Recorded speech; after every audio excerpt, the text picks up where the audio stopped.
आज हम अयोध्या के प्रसिद्ध यज्ञाचार्य पंडित कल्की राम जी के साथ जुड़ रहे हैं और आज हम इनसे बात करेंगे महाकुंभ के बारे में। दरअसल 12 साल बाद प्रयागराज की धरती पर 12 जनवरी से लेकर के 13 फरवरी तक महाकुंभ लगने जा रहा है, जिसमें लाखों करोड़ों की संख्या में जनमानस उपस्थित होगा और अपनी धार्मिक मान्यताओं के अनुसार लोग गंगा, जमुना और सरस्वती के संगम तट पर स्नान करेंगे, पुण्य के भागीदार बनेंगे। लोग महाकुंभ से कितना परिचित हैं, आज तिलक पत्रिका उसी बारे में पंडित कल्की राम जी से बात करेगी, जानेगी कि महाकुंभ की अवधारणा या महाकुंभ की उत्पत्ति हमारे समाज में, हमारे देश में कैसे और किस प्रकार से हुई और आखिर महाकुंभ 12 साल बाद ही क्यों लगता है, इसके पीछे क्या रहस्य है। महाकुंभ का संबंध समुद्र मंथन से है। देव और दानवों ने मिलकर समुद्र मंथन किया, फलस्वरूप अमृत का कलश निकला। अमृत कलश को लेकर देव और दानवों में द्वंद्व छिड़ गया। यह द्वंद्व 12 दिनों तक चला। देवताओं का एक दिन मानव जाति के लिए 1 वर्ष के समान माना गया है। 12 दिन तक चले द्वंद्व युद्ध में अमृत कलश की 4 बूंदें पृथ्वीलोक पर हरिद्वार, प्रयागराज, नासिक, उज्जैन में जाकर गिरी। देवगुरु बृहस्पति और ग्रहों के राजा सूर्य की चाल के अनुसार 12 वर्ष के बाद इन्हीं 4 स्थानों पर महाकुंभ लगता है। महाकुंभ की अवधारणा के पीछे क्योंकि अमृत कलश की वो 4 बूंदें उन नक्षत्रों में जब देवगुरु बृहस्पति वृषभ राशि में और ग्रहों के राजा सूर्य मकर राशि में होते हैं तो महाकुंभ प्रयागराज में लगता है। इस प्रकार जैसे ग्रहों के राजा और देवगुरु बृहस्पति की चाल बदलती है, उसी अनुरूप नासिक, हरिद्वार में भी कुंभ लगता है। इन चारों में प्रयागराज के पीछे क्या कारण है कि इसको सबसे ज्यादा प्रमुख माना जाता है। विधाता ब्रह्मा जी ने धार्मिक ग्रंथों के अनुसार अपना सबसे पहला महायज्ञ प्रयागराज की धरती पर किया। प्रयागराज में गंगा, यमुना, सरस्वती का मिलन होता है। तीर्थों के राजा है प्रयागराज, इसलिए इन 4 स्थानों से सर्वाधिक महत्वपूर्ण प्रयागराज का कुंभ हमारे धर्म ग्रंथों के अनुसार माना गया है। यहाँ पर स्नान करने पर हमें एक साथ 3 शक्तियों का आशीर्वाद प्राप्त होता है, इसलिए प्रयागराज की महत्ता विशेष और विशिष्ट है। आपने बताया एक साथ स्नान करने पर 3 शक्तियों का आशीर्वाद प्राप्त होता है, वो कौन सी हैं 3 शक्तियां जिनका मिलता है। गंगा, यमुना और सरस्वती, यह 3 देवियां चूंकि त्रिवेणी संगम प्रयागराज में ही है, इसलिए यहाँ पर स्नान करने पर इन 3 देवियों का आशीर्वाद मिलता है। साथ ही तीर्थों के राजा प्रयागराज का आशीर्वाद भी हमें इस कुंभ में विशेष रूप से प्राप्त होता है। तीर्थ तो हमारे देश में दर्जनों है, क्यों उन्हें तीर्थराज प्रयागराज को सबसे ज्यादा प्रबल माना जाता है, इसके पीछे क्या कारण है। शास्त्रों के अनुसार जैसे एक हमारे रामचरितमानस में लिखा है, माघ मकर गत रवि जब होई, तीरथ पते आव सब कोई। जब माघ महीने में मकर राशि में सूर्यदेव विराजमान होते हैं और यहाँ पर जब कुंभ लगता है तो मान्यता धर्म ग्रंथों के अनुसार है कि समस्त तीर्थों का पाप, अपने सभी तीर्थ अपने अपने पाप, जो तमाम श्रद्धालु जाकर वहां अपने पाप कर्म को वहां धोते हैं और उससे निवृत्त होकर अपने स्थान को जाते हैं, उन पाप से लदे हुए सभी तीर्थ इस कुंभ में आकर तीर्थों के राजा प्रयागराज के सानिध्य में अपने आप को शुद्ध और निर्मल करके जाते हैं। इसलिए अब चूंकि विधाता ब्रह्मा जी ने प्रयागराज को तीर्थों का राजा कहा, जिस प्रकार धर्म नगरी अयोध्या सारे तीर्थों का मुकुट है, तीर्थ शिरोमणि कहा गया है, उसी प्रकार प्रयागराज सभी तीर्थों के राजा हैं। महाकुंभ में शाही स्नान होता है और इस बार भी महाकुंभ में 5 शाही स्नान हो रहे हैं। शाही स्नान क्या होते हैं, इन शाही स्नानों की क्या विशेषताएं हैं, लोग शाही स्नान के दिन जनसैलाब स्नान करने के लिए क्यों सबसे अधिक उमड़ता है, इसके पीछे क्या कारण है? देखिए, जो ये शाही स्नान है, ये नक्षत्रों की गणना के अनुसार ये लोग तय करते हैं। ऐसा नहीं है कि वो किसी दिन भी कर देते हैं। और ये साधुओं की अपनी अलग व्यवस्था, परंपरा है कि किस नक्षत्र में कौन साधु किस प्रकार का स्नान करेगा।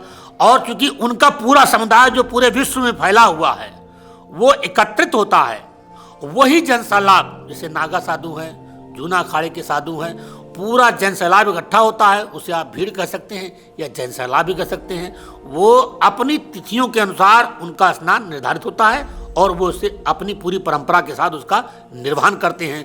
गाजे बाजे के साथ हाथी, घोड़ा, ऊंट पर सवार होकर पूरे धार्मिक परंपराओं का पालन करते हुए शांतिपूर्वक, किसी प्रकार का कोई उपद्रव नहीं, अपने में ही अपनी आध्यात्मिक शक्तियों का आवाहन करते हुए वे अपनी इस परंपरा को सदियों से निभाते आ रहे हैं और निभा भी रहे हैं। इनमें नागा साधु भी आते हैं। जब कोई और कार्यक्रम होता है तो नागा साधु समाज में नहीं दिखते हैं, लेकिन जब महाकुंभ होता है तो सबसे ज़्यादा वहाँ पर नागा साधु देखे जाते हैं। क्या ऐसी मान्यता है कि नागा साधु और महाकुंभ के बीच में कुछ खास कनेक्शन है? देखिए, सनातन समाज की रक्षा में नागा साधुओं का बहुत बड़ा योगदान है।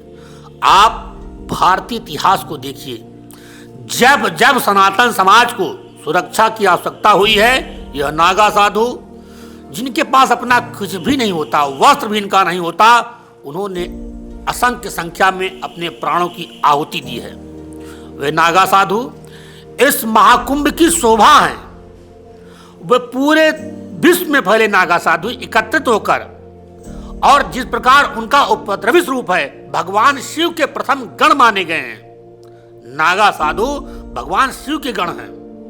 इनके क्रोध की सीमा नहीं है, तो इनके जैसा शांत भी कोई नहीं है। और ये अगर इस कुंभ में ना आए तो कुंभ की जो आकर्षकता है या दिव्यता है वह अछूती है, उससे वो फिर हम उसको नहीं प्राप्त कर सकते हैं। इसलिए नागा साधु जो है इसी कुंभ में आते हैं। कुंभ की शोभा है, कुंभ की शान है, कुंभ का मान सम्मान स्वाभिमान है और पूरे सनातन समाज के लिए वो एक गौरवशाली है। महाकुंभ 12 साल पे लगता है, अर्ध कुंभ 6 साल पे लगता है। प्रतिवर्ष भी इलाहाबाद में कुंभ का आयोजन होता है। अर्ध कुंभ और महाकुंभ में क्या अंतर है और दोनों किस प्रकार से फलदायी होते हैं? देखिए, कुंभ प्रतिवर्ष लगता है और महाकुंभ 12 वर्ष पे लगता है। दोनों की मान्यताओं में कोई ज़्यादा अंतर नहीं है, क्योंकि समुद्र मंथन से जुड़ा हुआ है महाकुंभ, और उस नक्षत्र में जो वो अमृत की 4 बूंदें गिरी, उनका अंश उसी नक्षत्र में प्राकट होता है, जिसमें स्नान कर मनुष्य अपने पापों का क्षय करते हैं। और जो प्रतिवर्ष कुंभ लगता है, इसमें भी हम अपनी पारलौकिक शक्तियों का आवाहन करते हैं और अपने कर्मों में जो हमसे ज्ञात अज्ञात कुकर्म हो जाते हैं या गलत पाप कर्म हो जाते हैं, जिसे हम नहीं जानते हैं, उनका क्षय करने के लिए कुंभ में स्नान करते हैं। दोनों में कोई खास अंतर नहीं, लेकिन चूंकि महाकुंभ की अवधारणा हमारे समुद्र मंथन से है और प्रत्येक वर्ष मनाया जाने वाला कुंभ नक्षत्रों के आधार पर है, तो इसलिए खाली इतने अंतर है, बाकी उसकी महत्ता में कोई अंतर नहीं है। प्राचीन भारतीय इतिहास, पुरातत्व एवं संस्कृति के लेखक थे जिनका नाम था केसी श्रीवास्तव। उन्होंने किस पुस्तक लिखी थी और उसमें उन्होंने लिखा था, साफ साफ दिया था कि महाकुंभ मेले की शुरुआत हमारे देश में राजा हर्षवर्धन ने शुरू की थी। इसके पीछे आपके क्या मान्यता है? हमारे इतिहास में तो लेखक कहते हैं कि राजा हर्षवर्धन शुरू किए हैं। धार्मिक पुस्तकें कहती हैं कि नहीं, समुद्र मंथन से महाकुंभ की शुरुआत हुई है। तो बीच का ये जो गैप है या ये जो डिफरेंस है धर्म और इतिहास में, क्या है इसके पीछे? देखिए, धर्म और इतिहास की तुलना हम नहीं कर सकते। इतिहास का समय समय पर अपनी सुविधा के अनुसार वो रचते रहे हैं। हमारे देश में तमाम इतिहास झूठा भी है, जिसको हम सत्य मानकर चलते हैं। और हर्षवर्धन, क्योंकि हर्षवर्धन के पहले का इतिहास आपके पास है नहीं, तो इसलिए आप मान सकते हैं कि हर्षवर्धन ने परंपरा की शुरुआत की, किंतु ऐसा नहीं है। जो हमारे ग्रंथ हैं, अब चूंकि हमारे पास तमाम ग्रंथ है ही नहीं, नालंदा विश्वविद्यालय 6 महीना चला, कुछ बचा ही नहीं। समय समय पर महापुरुषों ने जन्म लेकर दैवीय प्रेरणा के आधार पर ग्रंथों की रचना की, उन्हीं को हम सत्य मान रहे हैं। हमारे पास कोई वेद नहीं है। हमारे पास जो भी वेद हैं, मैथिली शरण गुप्ता या श्री राम शर्मा के आचार्य के पहले का कोई वेद ही नहीं है। तो हम इस बात के लिए आश्वस्त नहीं है कि हर्षवर्धन की बात ही, क्योंकि उसके पहले भी संसार था, उसके पहले भी सारे धार्मिक आयोजन होते थे, और हर्षवर्धन इसी कलयुग में आए हैं। वो द्वापर और त्रेता सतयुग में थे नहीं। तो हर्षवर्धन से ये कहना कि हर्षवर्धन से ही प्रयागराज, तो क्या उसके पहले वहां स्नान नहीं होता था? प्रश्न ये है, क्या उसके पहले कुंभ नहीं होता था? और उन्होंने किसके निर्देश पर महाकुंभ की वो की? हर्षवर्धन एक राजा थे और कुछ नहीं थे, एक धर्मात्मा शासक थे, धर्म में उनकी आस्था थी। उनके आने से, इस कुंभ में शामिल होने से इस कुंभ की महत्ता बढ़ गई, क्योंकि उसके पहले कोई राजा आते नहीं थे, सभी अपने व्यसन में लिप्त थे। मुगलों का शासन था, अंग्रेजों का शासन था, जैसे भी हो। लेकिन हर्षवर्धन के यहाँ आने पर कुंभ की महत्ता पूरे वैश्विक स्तर पर फैली है, ये हम कह सकते हैं। लेकिन महाकुंभ की शुरुआत महाराजा हर्षवर्धन ने की, ऐसा सत्य नहीं है। देखा आप लोगों ने, मेरे साथ अयोध्या के प्रसिद्ध यज्ञाचार्य पंडित कल्की राम जुड़े हुए थे, जिन्होंने महाकुंभ को लेकर के तिलक पत्रिका पर बात की और महाकुंभ हमारे देश में कैसे इसकी शुरुआत हुई, कैसे इसके दिन और तारीख का निर्धारण होता है, किन ग्रह और नक्षत्रों से सारी बातें समायोजित होती हैं। महाकुंभ पर एक विस्तृत बात इन्होंने तिलक पत्रिका पर की। मैं देवेश पांडे, अयोध्या।